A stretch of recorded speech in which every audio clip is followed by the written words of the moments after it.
Well, welcome back, guys. We're ready to wrap up our day on Impressionism, Post-Impressionism, and Symbolism with the work of The Scream by Edvard Munch. I have to say I've learned a little bit more this year than I have normally in getting to Munch, because he sometimes falls in between the 19th and 20th century, and he doesn't get picked back up again until we get to the German Expressionists of the early 1920s. So I was happy at least to have a little more time to do some reading, and I'm going to share what I found out with you today. Okay, let me get rid of my face here, and we'll move on to the last guy for today, Edvard Munch. Now, Edvard Munch is living at a time when things are constantly being questioned. And I have to remember to tell you that this is exactly the moment in time when Sigmund Freud is getting ready to publish his Psychology of Dreams. With works like that out that ask us to plumb the depths of our soul for clues about why we do the things we do, you have to realize that the symbolist movement was given a little bit more fuel to add to the fire. Symbolism, just so that you know, is basically a movement that discounts everything that we see on the surface and probes the realities that are somewhat hidden from our everyday view.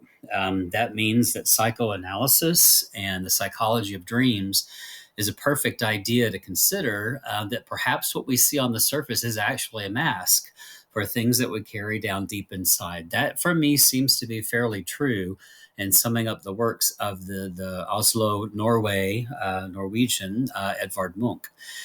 Munch had a troubled past, apparently losing his mother at age 5 and then his older sister few years after that. The women that were pivotal in his life early died from tuberculosis. So he constantly had a kind of psychoses or obsessive compulsive disorder about germs and illness and sickness. Sickness and death seem to be a theme that he revisits over and over again, and it makes sense that despair would also be a recurrent theme here in a work that he painted after all of these events, well into his years as an art student. This work is called The Sick Child, and it seems to feature a likeness of his older sister in a bed on bed rest with an attendant who looks fairly familiar to Munch as well. It seems like he's trying to come to terms with those early losses as a way to kind of deal with his grief, which will persist throughout his life and cause him to become, at different times, wrestle with the issue of alcoholism. In terms of the strong women in his life, he laments that they are no longer with him, and it kind of colors his relationships with women all the way through his life till his death in the early 1940s. This work seems to be showing us a man in despair, collapsing into the lap of a female with long flowing red hair all over the body of the male figure.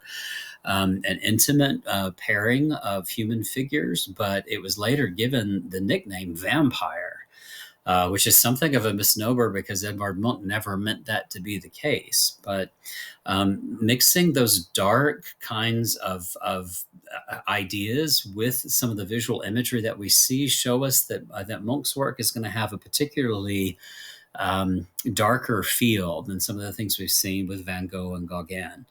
That dark color palette, the dark focus on isolation and sadness, those are going to be things that we see plaguing him the rest of his life. But his sexual relationships with females would also be somewhat strained. Having grieved so long over a sister and a mother, it's going to be something that's going to follow him all the way through his artistic career. In this work called Puberty, we get the sense that this is an awkward silence and an awkward, unwanted glance that we're looking at the model here with. That basically is intrusive, but also somewhat seductive, which is strange. When you look at this picture, which Munch calls Madonna, he intended it as a work that celebrates the contributions to the life cycle that the female makes from birth, life, and death. But it looks like a retelling of the Christian Mary in a very almost vampiric kind of way. The swirls that you're seeing around that figure should look somewhat familiar. They're the same kind of striations that show up in his work, The Scream, which is part of our image set. So he's already investigating that darker tone, which is coming probably as a result of his psychoanalysis and psychology of his own dreams. In his street scenes, you see that sense of anxiety, figures that move towards you, randomly pressing forward, unassociated with each other and somewhat cut off from each other as they're living, in a society that's very, very close knit. That sense of separation in the midst of a crowd, that inability to talk to the person next to you, that unwillingness to make a contact with other people seems to be present a kind of a strained existence for the artist as well.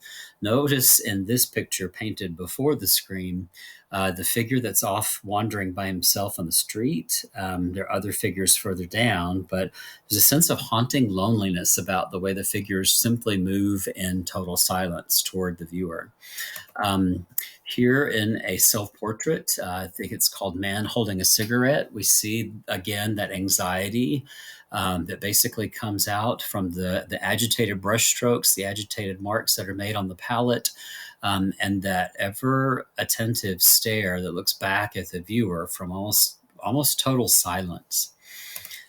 Here in this piece, which was painted shortly before the Scream, you see the work called Melancholy, and it features a horizon off in the distance with striated clouds there, streaks of clouds, with a figure facing the viewer in kind of an abstracted piece of work here.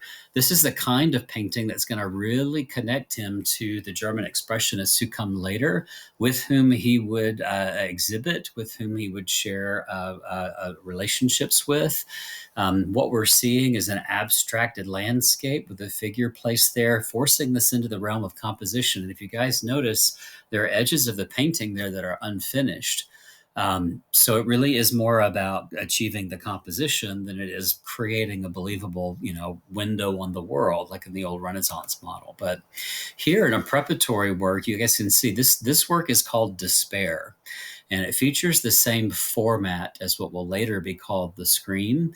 I can't read Norwegian, but I'm assuming that the poem on the right is what we now assume is a poem that was written about the topic. And when you look at the finished work, you can definitely see that dramatic changes were made. Now, I'm told that there are 4 versions of this work all over the world. And one recently was famously stolen from the museum in Oslo, and I believe returned. But these works have continued to populate our modern imagination. In some of the videos that I posted for you, you'll see where they're quoted. They're used in popular culture. But this was pretty innovative for its time period. It's almost a thing that we take for granted today, but you really do need to take a look at it. What you have here is a landscape, like we saw in the previous work, where the clouds and the formations in the sky have been reduced to the barest minimum of streaks. They are red, blood red, which is not the color we normally expect to see above our heads, with the blue fjords down below and the bright light reflecting off of that icy lake. A straight path veers off to the left, but winding forms just billow and take our eye all over this thing. But we always seem to come right back to the middle, where the skeletal kind of face has replaced the figure of the man that you saw before. The figure's body is almost stylized into streaks. It has a ghost-like shape, right? It's wistful, and it's not completed on the bottom. If you notice the brushstrokes, they end abruptly right before the canvas ends. It's an interesting composition in that it seems to kind of create a universal symbol for that inaudible scream. Here in writing about it, let me read you the quote. Basically, Munch describes what he was talking about himself. The fiery red and yellow stripes that give the sky an eerie glow also contribute to this work's resonance. Munch wrote a revealing epigraph to accompany the painting. I stopped and leaned against the balustrade, almost dead with fatigue. Above, the black blue fjord hung in the clouds, red as blood and tongues of fire. My friends had left me. and alone, trembling with anguish, I became aware of the vast, infinite cry of nature. So the idea here is that this seems to be a summation or an attempt to deal with uh, that impassable loneliness that we all at one time feel, during our lifetime. There are people there, but they're disassociated from the primal figure. And he seems to be kind of experiencing a mental break. The figure is basically alone, and the unbearable weight of being in that isolated condition is just almost too much to bear. So he utters an inaudible scream. This kind of expressionism that you're going to see later is still part of the post-impressionism world, but it's leering more and more toward the abstract, where Gauguin and Van Gogh still held figures and landscapes that were recognizable. We're now getting to something that really goes deeply into the artist's conception. And that is the whole goal of Expressionism later. And they will look back to the symbolist forerunner as for great inspiration.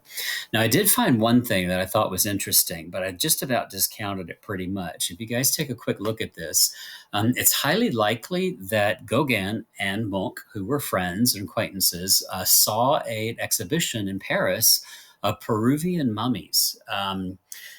I'm not sure if that was actually the case and whether or not it's something that happened that nobody made note of. But when you see the positions of the hands and the head, you kind of wonder if that might be true.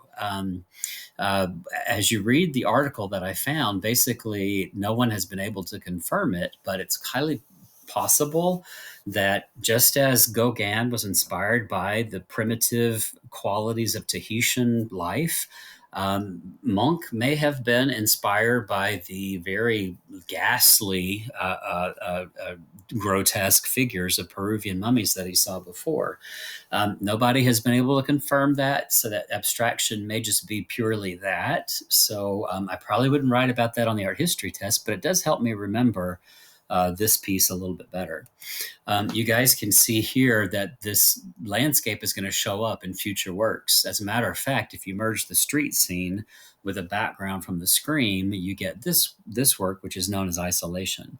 So I guess since these are recurrent themes in his body of work, it's fair to say that this is something he's going to revisit several times over, and that will get repurposed as an original idea, getting ever more and more abstract. The Kimball has a work by Edvard Munch, and I thought we would take the time to listen to what the curators have to say about it. I'll need to switch off my laptop microphone, so give me just a second to set that up, and we'll come right back.